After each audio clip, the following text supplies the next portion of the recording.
Charlotte. And I'm Dina. Welcome to the Grim Curriculum. Fun fact, the day we are recording, January 25th today, marks a full moon, the first of 2024, and it's a wolf moon. Ooh. Yeah, super cool. For those of you in teaching or the healthcare profession, you'll definitely know about this. Your patients or your students might be a little loopier this time of the month. And you can blame it on the moon, because that's what I'm doing. I mean, you gotta blame it on something. Yeah, absolutely. So a wolf moon is marked by, back in the day, villages would hear wolves howling outside in the forest at this time of year. And it's also like coyote mating season and wolf mating season, so that explains that. Well, I'm glad they're having fun. Yes. All that being said, a full moon often brings sort of a ghostly kind of vibe to things, and we have a ghostly story for you today. Before the new year, we ran a poll on all of our social media platforms asking what kind of stories you guys want more of this year. And it turns out a whole lot of you said you want more stories about hauntings. So in the past, we've covered Borley Rectory, which is one of my favorites. It's a gooder. The Amityville Haunting, and of course, our top 5 haunted dolls. And I gotta say, Letta, he's still on my mind. Honestly, I think about them a lot more than I think the average person does. I don't know what that says about me. I honestly maintain I will see Letta one day. I think we can make it happen. Yay. I feel like it's a possible goal that we can achieve. It's gonna happen. Today, we will be talking about the haunting of the Perron family. This is a horrifying tale of a family living at the mercy of the supernatural. While you may not be familiar with the Perron family name, you probably know the movie that was made based off of their experiences. This is the true story of one of my favorites. It's the one that inspired The Conjuring. I love that movie. Like the whole franchise. So good, honestly. It's good.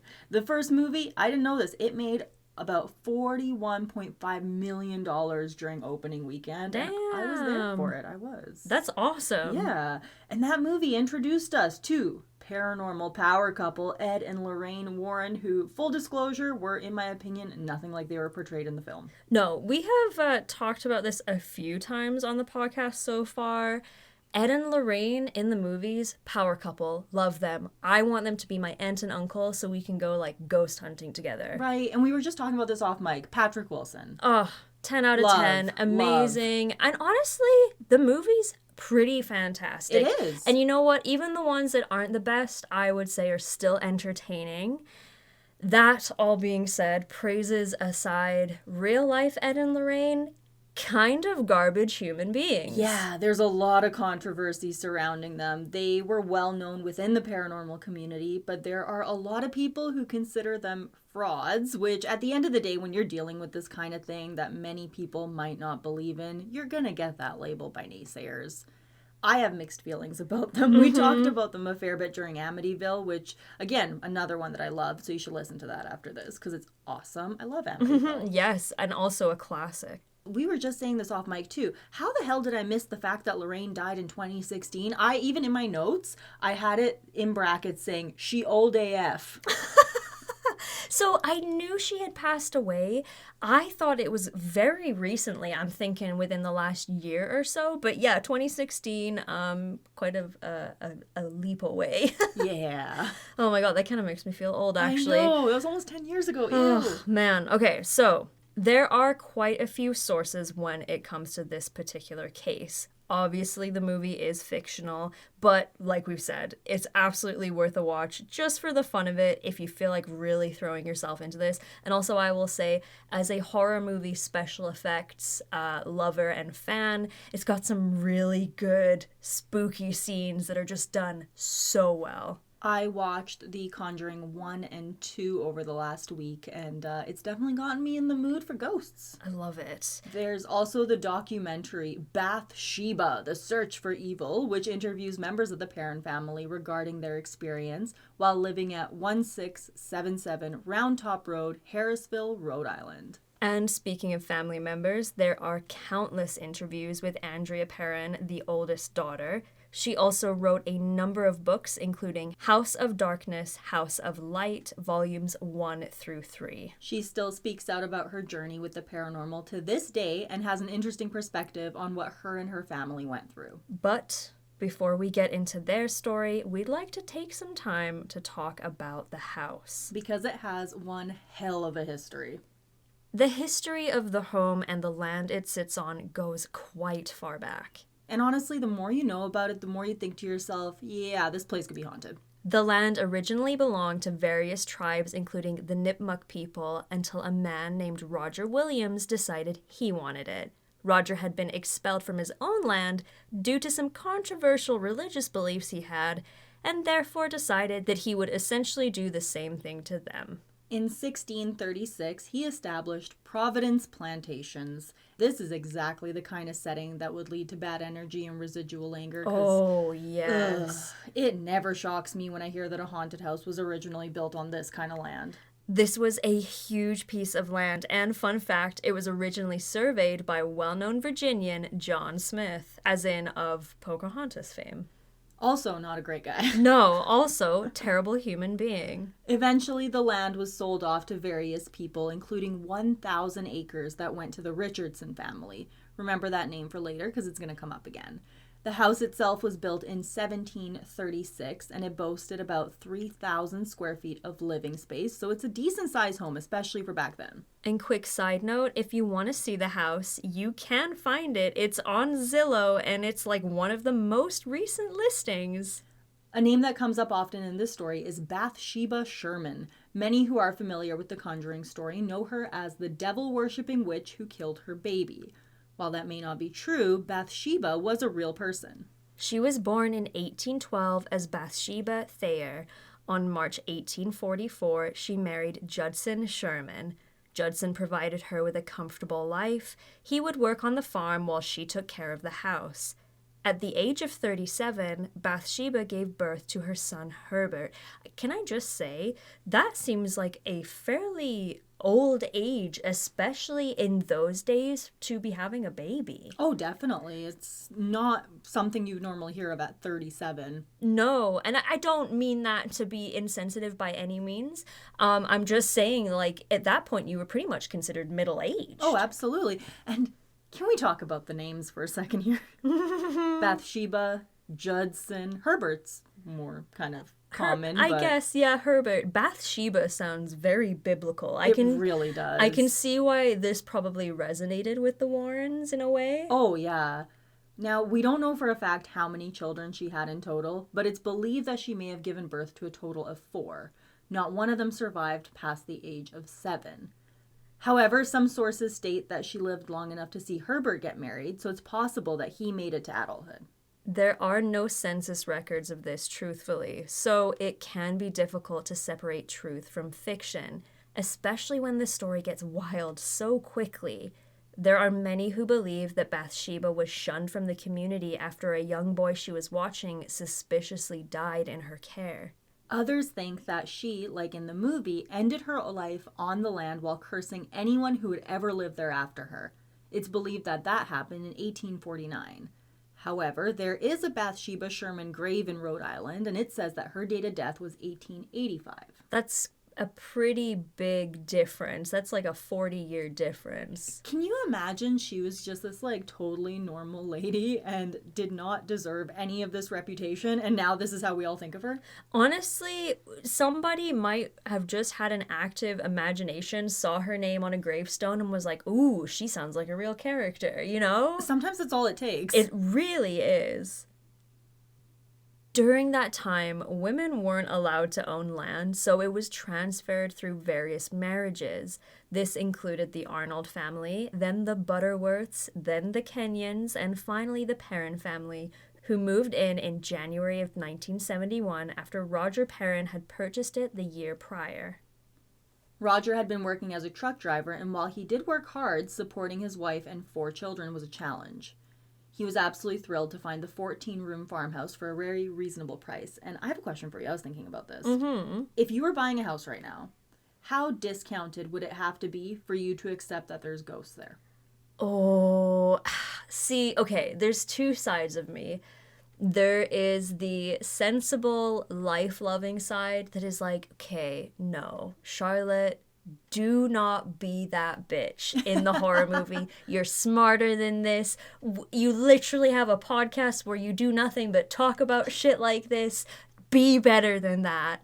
However, I'm a millennial with very little in my savings account, and I do want to own a home someday. So that makes me think that I would be a dumbass that would just basically take it at face fucking value. Like, how many ghosts? I'll pay you extra. Honestly, I think I've talked about this before too. I would just get in there and be like, all right, ghosts, we can live here together, or I can fucking get a priest in. What do you want from me? That could work out really well or really badly. I mean, That's true. Because, like, quite frankly, I'm open to living in harmony. Just, like, don't scare my animals. Don't be, like, at the foot of my bed when I wake up at 3 in the morning. Like, you know, if you leave the cupboard doors open or you leave spooky messages on the mirror, like, I can live with that. I don't think I've fully talked about this on the podcast, but I lived in a house that someone was murdered in. And it was definitely haunted. I didn't find out about the murder until a bit afterwards, but it sucked. I don't talk about it a lot because it was pretty recently.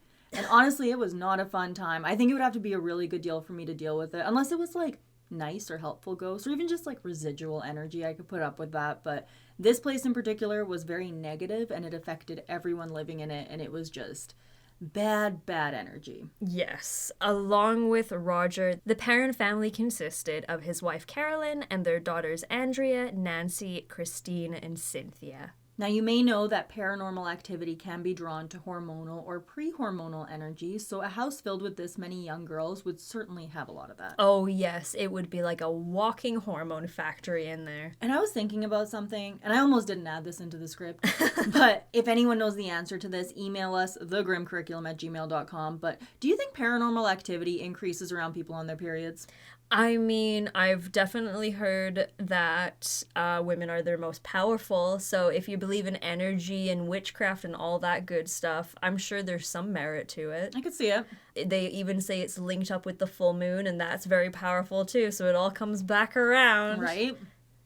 So the move for the Perrons went fine, and they were all excited to be in their brand new home.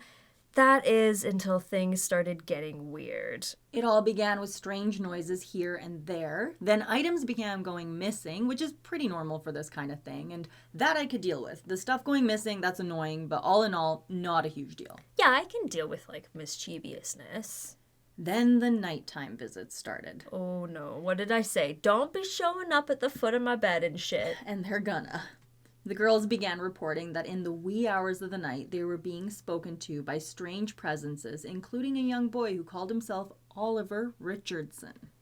Oliver took a liking to little Andrea. Her sister corroborated her story, saying that she saw her talking to him and asking him to play outside with her. She explained to her later that Oliver couldn't do that because he was dead. Poor Andrea would also wake up to a female spirit above her. The woman had a bent neck and would constantly tell her that she wanted to kill her mother and sisters. She believed that the spirit felt as if she was the woman of the house and saw them all as competition that she needed to eliminate. Toxic. She was not a girl's girl. Mm-mm. Speaking of Carolyn, she would experience things in the home while no one else was there. On numerous occasions, she would finish cleaning a room. When she returned, there would be piles of dirt placed throughout the just swept room. That would piss me off. Like, being scared by a bent neck lady, that's one thing. But something about having to do constant cleaning because the damn ghosts are making a mess, like, that upsets me. That's like, why are we fighting against me? I'm trying to clean the damn house up here. Like, be mischievous. Yeah. I'm all for it. Like, a Yeah. little prank once in a while, whatever. Keeps you on your toes. But this is downright disruptive. At the end of the day, I'm just trying to keep your house clean, ghost. Yeah, totally. If that's how you feel about it, like, let's work together. The girls were being woken up at 5:15 a.m. almost every single morning, and the smell of rotting flesh would permeate through the walls of each room on a regular basis. Yuck. Roger Perron responded to these claims by ignoring them for as long as he could. Classic. But it didn't take long until he was having his own experiences. He was probably like, oh, a bunch of hormonal women, what are they talking about? Oh my god, yeah, he's like, these ladies and their periods. Yeah, and then the ghosts are like, all right, buddy. One day, after talking to Andrea about her experiences, Carolyn decided to reach out to a historian to learn more about the house. When she did, the name Bathsheba Sherman was revealed along with all sorts of strange, albeit unverified stories regarding her. And honestly, this is where the story really takes off. There are obviously many who believe that none of this happened. You're probably going to get that in any kind of paranormal story. Enter Ed and Lorraine Warren. Carolyn was able to find their contact information, so she found them and asked for help. They arrived at the home in 1974 and conducted a seance. It is said that during this time, a malevolent spirit possessed Carolyn, who was slammed against the floor, rendering her unconscious for minutes. Andrea remembers this incident by saying, "I thought I was going to pass out. My mother began to speak a language not of this world in a voice not her own. Her chair levitated and she was thrown across the room." She also said that her mother screamed so loud that she was convinced she was going to die at any moment. I personally feel like maybe they didn't have to involve the already terrified children in this, but what do I know? If we took it at face value, this is a very fucking scary event to happen. Absolutely traumatizing. However, based on what we know, why would you put a kid in a farce like this, really? Right, and the other thing too is you have to remember nowadays, I would say we are phased a lot less easily because of the internet and more access to scary movies and things like that. This is in the 70s. Can you imagine how much scarier the shit would be then? Yeah, and I mean, 70s is the beginning of your satanic panic. Height of that was obviously more towards the 80s, but like with the rise of like metal bands like Black Sabbath and like Led Zeppelin, people are not happy, especially if you're coming from a Christian background. This entire incident upset Roger enough that he kicked the Warrens out of the house and forbade them from ever coming back. They respected his wishes, other than visiting one time to make sure Carolyn was okay, and that was it for them and the Warrens. Despite everything going on, the Perron family stayed in the house until 1980 due to the fact that they just couldn't afford to move out. Like we mentioned, Andrea still very openly talks about her experience to this day and still claims that everything that they spoke about really happened. She does agree that the Conjuring movie took a lot of creative liberties when it came to violence against the family, as well as changing the seance to an exorcism, but overall says that the movie was done well. And while Ed had passed by the time the movie was made, Lorraine had not only made a cameo in it, she actually worked as a consultant with the director and writer in order to make it as close to the truth as possible. And when Andrea was asked in an interview how accurate the Conjuring story was, she said about 80%. I mean, take everything with a pinch of salt, but not too bad, all things considered. The house was eventually purchased by the Schwartz family in the 1980s. Andrea Perron reports that she was devastated by the news. Despite their history in the home, she truly loved it and considered it the place she belonged, which is wild considering the experience they claim to have had. And that's where I start questioning things, because that's a long-ass time to live with malevolent spirits in your house. Especially after being slammed around, as she claimed to have been, Yeah. right? Like, you were abused by these spirits, if that's what happened. The Schwartz family lived in it for 7 years before selling it on to Norma Sutcliffe. In 2019, it was bought by lovers of the paranormal, Corey and Jen Heinzen. They opened up the home to tours as well as what they call camping experiences. That's right, folks, that's ghosts and camping at a mere $300 to $400 a night. Woo! You can situate yourself right next to a pet cemetery, a well where 7 soldiers were said to be killed and disposed of, a 1960s mobile trailer haunted by the ghosts of children, and more. Jesus, they really have it all. There's even a spot called the Extraterrestrial Portal where you can sleep in the abduction chamber tent. No, we are not making this up. Look it up. The house also offers booking for private events, investigations, and house tours. Jacqueline Nunez purchased the home in 2022 for $1.5 million, which was 27% higher than the original asking price. That's a lot of dough. Yeah, no kidding. Who pays 27% higher than what it was asked? That's why I wonder how much money this house is making. Oh, I'm sure it is a gold mine, especially to those who are lovers of the paranormal and the supernatural, a gold mine. And the thing is with the ghost camping, $300 to $400 a night. Each one of those little sections can fit 6 to 8 people. Oh, damn. So, like, this is a business. And that to me makes me wonder because, again, Andrea Perron still says all of this happened. Everyone says still all of this happened. Andrea's out there writing books. These guys are doing their tours. I don't think anyone can afford to say this didn't happen. In the sense that it has become quite a lucrative business proponent. The thing that makes me question it, obviously amongst many things, is that if it's now basically a glamping theme park and it's on the sacred land that it's supposed to be on, wouldn't there be more hauntings continuously? This seems pretty fucking disrespectful to the land. It does. And they're saying there's all sorts of like new ghosts that they're claiming to have. Charlotte mentioned the abduction chamber tent at the extraterrestrial portal. Like, they're saying there's UFOs there now, too. They're really just piling it all on.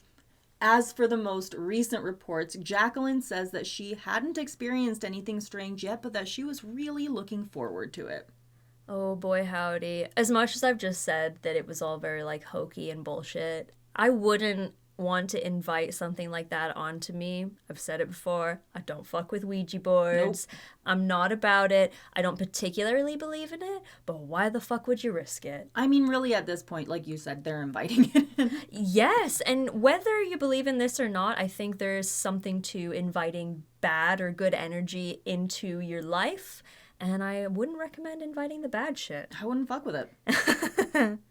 And that, dear listeners, is the story of the Perron family, the true story of The Conjuring.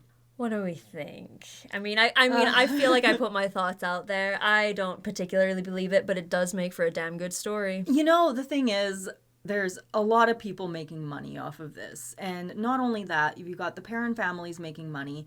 They have made how many movies based off of The Conjuring now? Like, this is a cash cow at this point.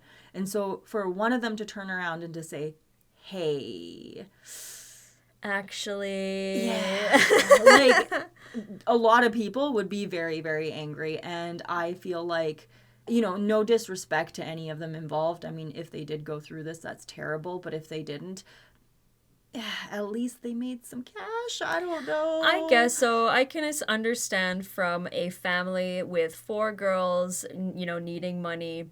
I don't really fault them for that. But Ed and Lorraine were horrendously shitty people, as it turns out in the end. I don't like that it made them any more famous than they needed to be. And the other thing, too, is it just shows their pattern of, I don't want to say preying on vulnerable people, but definitely taking advantage of the situation when it came to vulnerable people. And we saw this with Amityville. We've talked about them a couple of times before, and I'm sure before long we'll talk about them a few times more than that, because they pop up throughout true crime supernatural history. Well, you can't really talk about American hauntings during this time without bringing them up, because if you look up the list of investigations and stories that they were involved in, it's huge. Oh my god. That was Bathsheba. I guess. She's like, shut your mouth, bitch. Although Ed passed quite a few years ago, it wasn't that long ago that Lorraine passed away as well. And yeah, she was very much still involved in that world. I mean, they had their little museum with Annabelle and numerous other haunted and demonic objects and whatnot. So they continued to make a lifestyle out of it and make money from it for a very long time. And whether or not they were legitimate or frauds, they lived that life and they walked the walk and they talked the talk. And I mean, at least they were committed to it. Very true. All right, so that's what we'll wrap up today. We will end with, of course, giving a huge shout out and wonderful thank you to our dear Patreon patrons. A huge thank you to Mayhem Mudkip, Kevinus Musicus, Judy, Hillary, Brian, Atlantean Jedi, Lisa, and Bob. We appreciate you so much. And if you want to support the podcast in that kind of way, check us out on Patreon. Check out our 2 merch stores, one on Etsy, one on Threadless. We got all sorts of cool stuff, and I think you'd love it. I'm actually wearing one of our shirts right now, and it's fantastic. Yeah, I wear my kit all the time, and if you do order from Etsy, it's personally packaged by myself, so I usually leave a little note for you guys, and yeah, thank you you so much for ordering when you do order. Other ways to support the podcast are super easy. Just make sure that you rate us 5 stars wherever you're listening. Leave a thumbs up, a comment, tell your friends, tell your mom, tell your dog, tell your enemies. We'd love you for it. Yeah, 100%. Thank you so much for listening. This has been The Grim Curriculum. Charlotte, I've got a few sex facts for you. I'm here for it. So the average male orgasm lasts about 6 seconds. I'm gonna refrain from making comments. Go on. The average female orgasm lasts about 20 seconds. Fuck yeah, there is some pros to being a woman. However, pigs have orgasms that can last for 30 minutes, and they ejaculate enough to fill a can of Coke. Bye. Bye. I'm never gonna look at a can of Coke the same way, I tell you. Oh, God.